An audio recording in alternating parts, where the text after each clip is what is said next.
Olá, começa agora o Agrocultura com as principais notícias do agronegócio. No programa de hoje você vai ver: maior produtor mundial, o Brasil ainda consome pouco café solúvel em relação a outros países do mundo. Mas com oferta diversificada e apresentações premium de café arábica, os fabricantes nacionais apostam em mudar esse cenário. Nova geração não quer mais abandonar o campo como era comum no passado. Depois de estudar nas cidades, os jovens voltam para comandar as propriedades familiares e impulsionar o agronegócio. E você vai ver também: novas geadas em vários estados fazem estragos em lavouras de café, laranja e outras culturas que não tinham sido atingidas antes.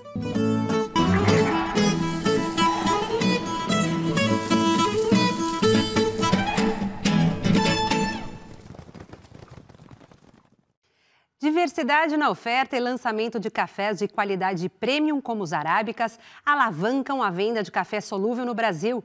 Quase um terço do café vendido no mundo é solúvel, mas no Brasil, maior produtor mundial, o consumo ainda é pequeno em relação aos outros países.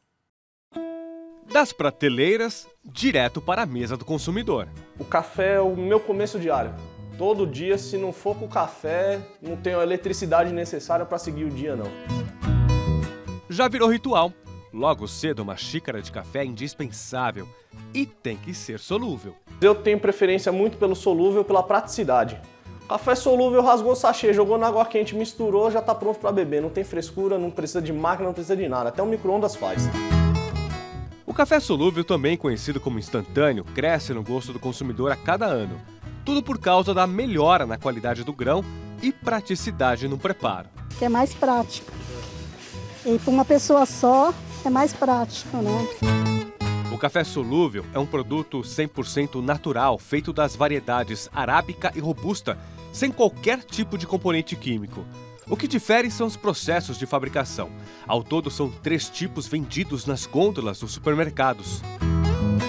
São processos de secagem diferentes que nós encontramos. Então tem um café solúvel que é feito por spray dried, por secagem por evaporação. Tem um outro café solúvel que ele tem um aspecto que parece umas pedrinhas. Ele é feito por sublimação, por congelamento. Então esse é um tipo de café que de certo modo preserva um pouco mais os aromas e sabores dos cafés.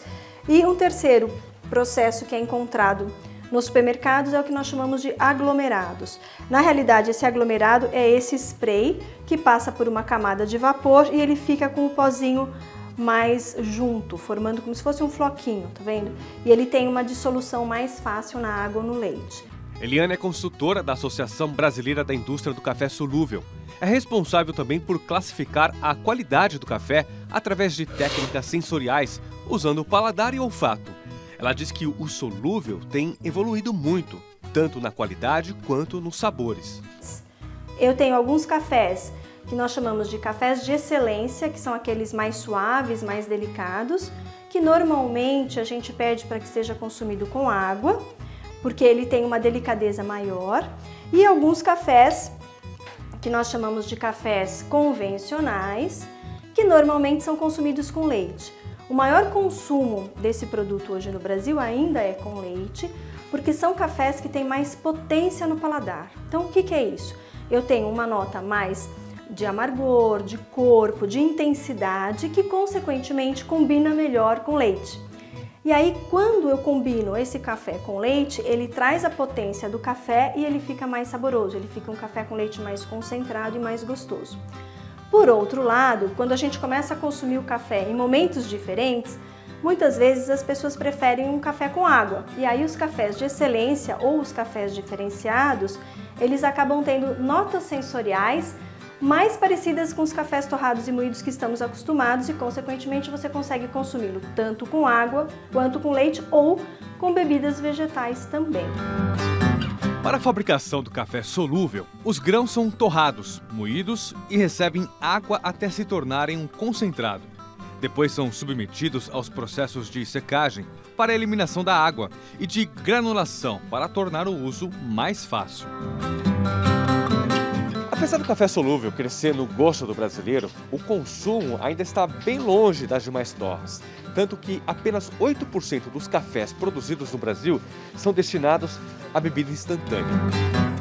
O Brasil é líder mundial tanto na produção quanto exportação do produto. Atualmente, o café solúvel é o 12º produto de exportação do agronegócio brasileiro. Das 116 mil toneladas de café solúveis produzidas no Brasil, a maioria é exportada e vai para mais de 110 países, gerando um faturamento de mais de 600 milhões de dólares por ano. 28% do consumo mundial é na forma de solúvel. E o solúvel cresce no mundo a percentuais maiores do que o café torrado e moído. No Brasil, o café solúvel representa menos de 5% do consumo brasileiro. E no mundo, 28%. Então nós temos muito espaço para crescer, que com certeza ofertando cafés de excelente qualidade para os consumidores e para várias aplicações, né? Você tem aplicações infinitas na gastronomia, com drink, com formas de consumo. O cappuccino, né, é feito com solúvel, então não é difícil disso chegar ao gosto do consumidor. O primeiro café instantâneo foi produzido na Grã-Bretanha em 1771, mas ganhou popularidade durante a Guerra Civil Americana em 1851 por soldados que precisavam aumentar a energia, se aquecer contra baixas temperaturas e que fosse fácil de transportar. A partir daí, a bebida ganhou o mundo. No Brasil, a primeira indústria de café solúvel foi instalada em 1953. Cafés, em geral, né, superaram essa fase de torcer o nariz para o café que não estava bem feito, né? Isso acontecia de fato no café solúvel, como acontecia também no café torrado moído normal. Mas o café evoluiu muito de qualidade nos últimos 10, 15 anos, tanto o café torrado moído quanto o café solúvel. Então hoje fazer cara feia não é mais a reação típica de quem tomou o café. Muito ao contrário, o consumo de café cresce continuamente 1,5%, 2%, 2,5% ao ano em todo o mundo. Pode ser com leite ou água, com ou sem açúcar. A preparação de um café solúvel é ligada ao paladar. Cada um tem sua preferência. Mas para quem ainda não sabe como fazer, a Eliana dá a dica. Bom, existem algumas dicas para a gente preparar um café solúvel bem gostoso. Tá? A primeira delas, eu não preciso ferver muito a água, até porque eu vou estar consumindo a água na temperatura que eu vou estar usando. Então esse é outro cuidado. Se não queima, pode queimar a boca das pessoas, né? Então, existem 3 formas diferentes. A primeira, onde eu vou colocar, geralmente a gente recomenda assim, ó, 1 colherinha de chá para 50 ml de água, aproximadamente, né? Então eu vou colocar o café e depois a água. Mas tem um outro jeito que eu vou fazer, que também fica bem gostoso, ó.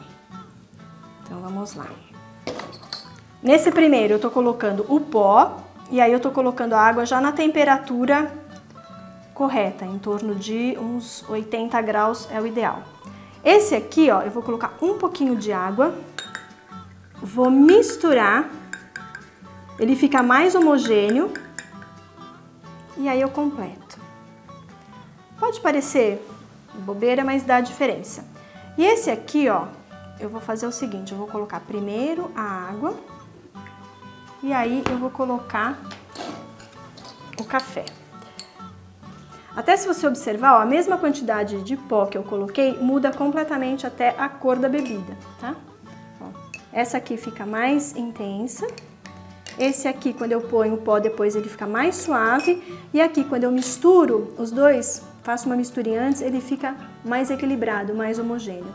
Então, é interessante as pessoas experimentarem, fazerem esse teste em casa, porque você vê que é simples e dá pra gente sentir as diferenças no momento de preparar um café solúvel. Mas um fator muito importante é utilizar a água filtrada ou água mineral. Então, a água é 98% do processo de preparar um café. Então isso é muito importante.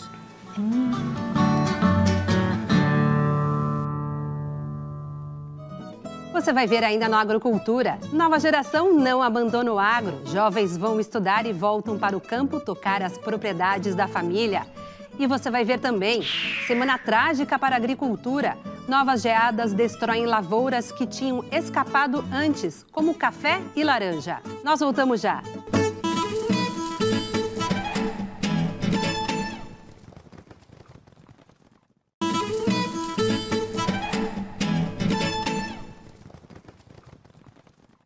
Confira agora as principais notícias do campo.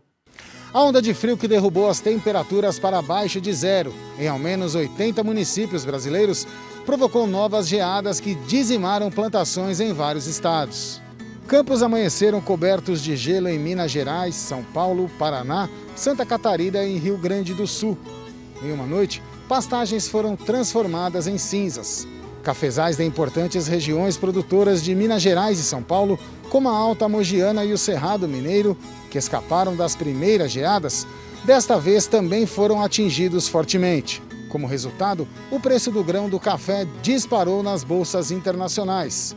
E as lavouras de milho, que já sofreram antes com a estiagem e com as geadas do começo do mês, foram novamente atingidas, com perda total em muitos lugares. Além da disparada dos preços, as indústrias que dependem do cereal correm para comprar milho em outros países, o que não acontecia há muito tempo. Desta vez, até plantações de laranja e cana-de-açúcar foram atingidas pelas geadas. E, novamente, o cultivo de hortaliças está entre os que mais sofreram. Ao amanhecer, produtores encontraram verduras prontas para colher, congeladas pelo frio. Veja agora o relato de nossos repórteres sobre a passagem da onda de frio e a ocorrência de geadas em importantes regiões produtoras.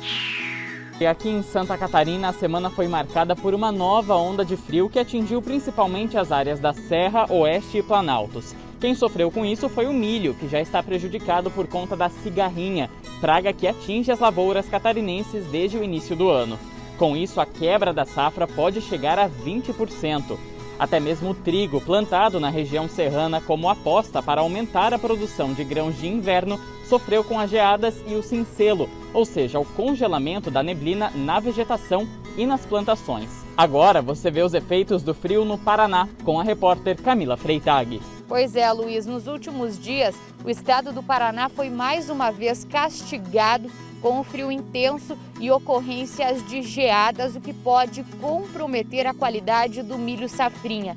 De acordo com o Departamento de Economia Rural do Estado do Paraná, cerca de 46% do milho plantado já estão em condições ruins, o que pode piorar ainda mais nos próximos dias, assim que forem contabilizados todas as perdas registradas recentemente.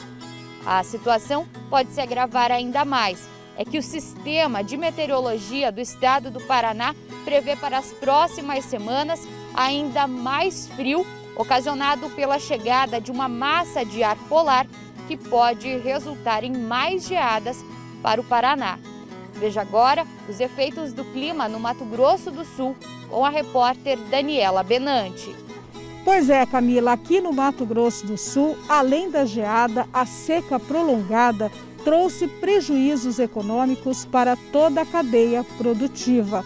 O estado enfrenta quase 40 dias de estiagem agrícola e, como consequência, a queda na produção do milho e na oferta de proteínas animais.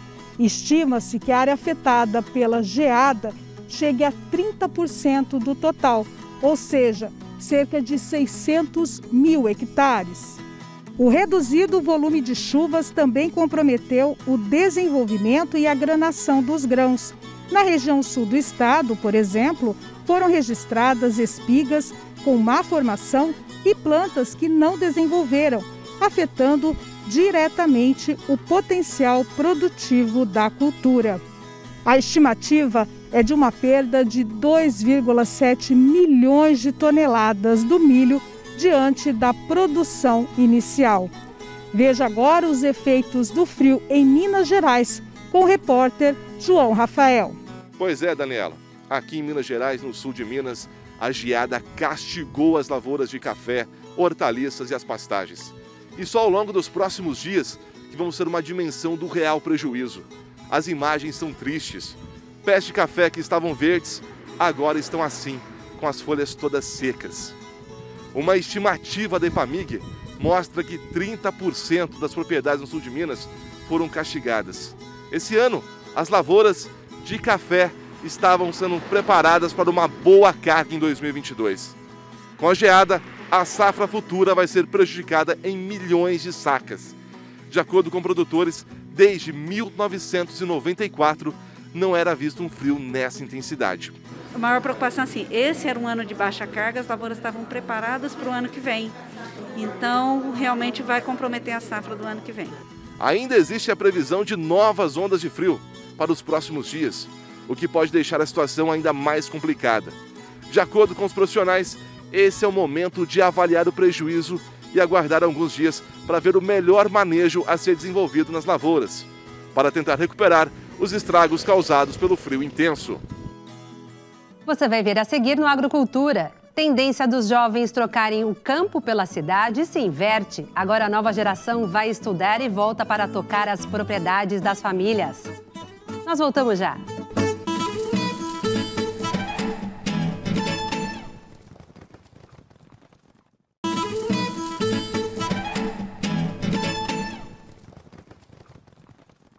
A nova geração ganha destaque no agronegócio brasileiro. Se antes os jovens saíam do campo em busca de oportunidade na cidade, agora eles estudam para comandar as propriedades das famílias. O campo, uma paixão. É uma outra realidade, diferente das cidades. A vida no campo é totalmente diferente, é apaixonante o negócio. Uma herança familiar em todo o nosso Brasil.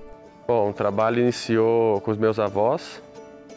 Eles lá atrás iniciaram também com o cultivo da cana e do amendoim. E isso foi passando para o meu pai e hoje está já na geração minha e dos meus irmãos. Meu pai sempre incentivou eu e meus irmãos, a gente tá indo para a roça. Eu lembro que ele pegava a gente de caminhonete, levava quando estava tendo os tratos culturais, a colheita, o arranquio do amendoim, a colheita da cana. A gente sempre acompanhou ele e sempre incentivou a gente. O meu avô já é agricultor há mais de 40 anos aí, então desde que eu era pequenininha ele já tinha as fazendas, tanto aqui em Cascavel, tinha acabado de adquirir a fazenda no Mato Grosso. Então a gente sempre ia acompanhar, minha família ia para as fazendas, eu meio que cresci nesse ambiente. O que eu tenho de lembrança da minha infância é brincando no silo de soja, naquela montanha de bolinhas. A gente ficava em cima dos caminhões na colheita, vendo descarregar, brincar em poça de lama, ficar toda suja. Então eu desde pequena eu era meio molecona, assim, eu gostava desse ambiente mais de lavoura, de campo, até as fazendas de gado, gostava de andar a cavalo, correr atrás de galinha. Então eu já cresci com uma paixão pelo agro, pela influência que meu avô teve sobre mim. Foi-se o tempo em que o jovem saía do campo para buscar uma oportunidade na cidade. Agora, a realidade é bem diferente. Com vocês, a nova geração do campo.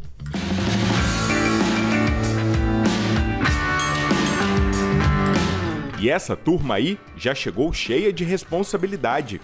Tudo que a gente puder fazer, a gente tem que fazer. 100% do trabalho burocrático é meu. Parte de documentação, papelada, isso aí é 100% minha. E assistência na roça também 90%. E aí tomada de decisão, eu corro atrás de tudo, mas a tomada de decisão é do meu pai. Por exemplo, vamos comprar algum insumo, eu corro atrás de tudo, mas a palavra final é dele. Cada vez mais o gestor ou o produtor em si, ele tem que jogar nas 11 posições. Junto com meu pai e meu irmão, hoje a gente está trabalhando, cada um num setor. O meu irmão, ele formou em administração, ele fica junto com meu pai no administrativo. E eu também, com o meu pai dando assistência, né, eu fico mais ao campo, avaliando pragas, plantas daninhas, a hora exata de entrar, fazendo toda essa parte de tratos culturais no campo mesmo.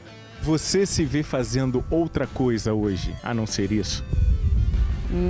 Não, sinceramente não. Eu até a parte da manhã, assim, eu fico mais no escritório, porque eu pego a parte de financeira da fazenda, gerenciamento, compra e venda de insumos, venda de grãos. E para mim, aquele período da manhã que eu estou na frente de um computador, eu já não me vejo ali, entendeu? Eu faço porque tem que fazer, Mas o que eu gosto mesmo é depois do almoço vir para cá e às vezes fico aí no período de colheita até 8 horas da noite. Não me vejo em outra profissão.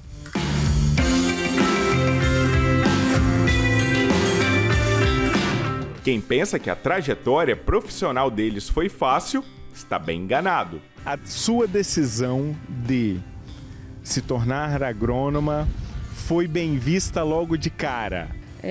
Não foi bem vista logo de cara. Eu acho que um pouco pelo fato de eu ser mulher e chegar lá em casa e falar, eu quero fazer agronomia. Meus pais não tinham muito conhecimento se o mercado de trabalho dessa área era boa. Meu avô já achava que tinha que seguir uma outra área, às vezes uma odonto, ou seguir os passos do meu pai, medicina, mas eu sempre gostei disso e falei, não, eu vou correr atrás do que eu gosto, nem que eu não ganhe montanhas de dinheiro, mas esse não era o meu objetivo. Meu objetivo era tocar as fazendas do meu avô e dar continuidade no trabalho que ele tinha começado. É muito gostoso, mas ao mesmo tempo é um compromisso muito grande, né? Porque até hoje, meu avô faleceu faz 21 anos. E até hoje as pessoas perguntam dele ainda, então eu sei que tem a sombra do meu avô ainda, que dirá do meu pai.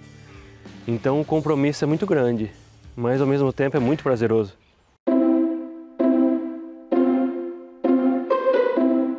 Os anos são outros, a tecnologia está bem mais avançada, mas a juventude também enfrenta desafios no dia a dia das propriedades.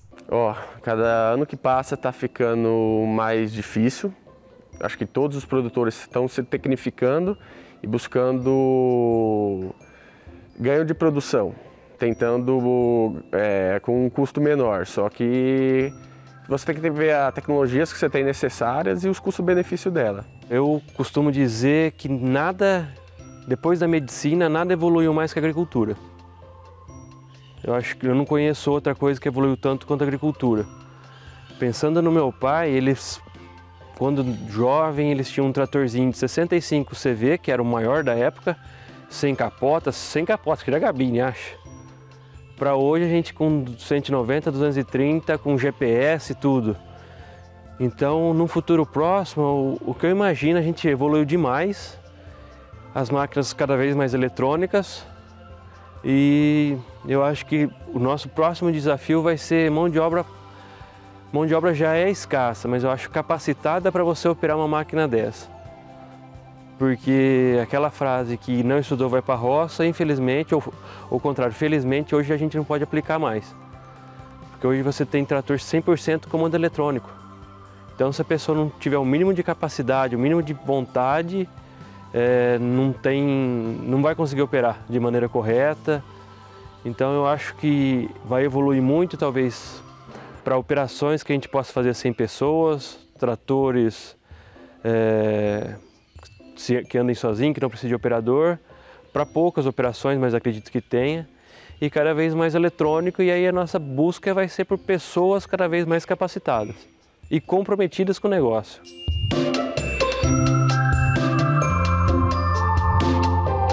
Seja no Paraná, no plantio de soja, em São Paulo, no cultivo do amendoim, no Vale do São Francisco, na produção de manga, ou em qualquer pedacinho desse nosso país, você vai ouvir histórias bem parecidas de amor ao agronegócio, como as da Paula, do Newton, do Matheus e da Helena.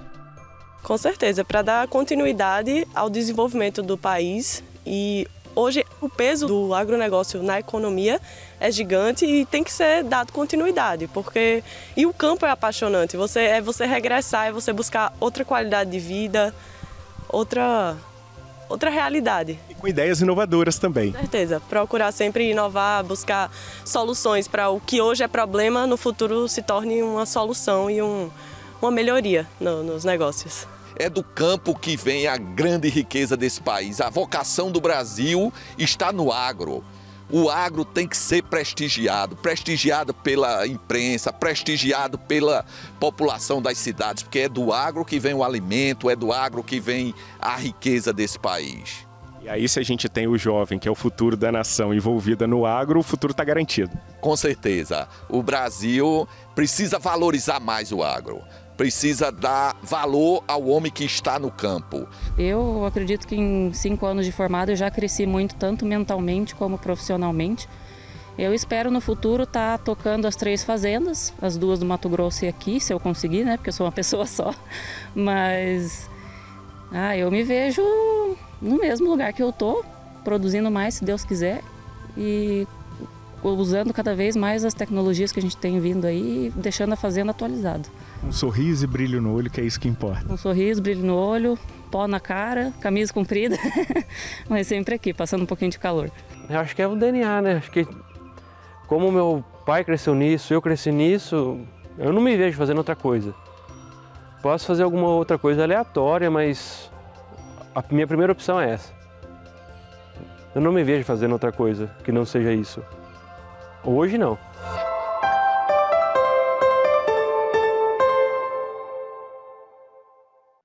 O programa Agricultura de hoje termina aqui. Até a próxima semana.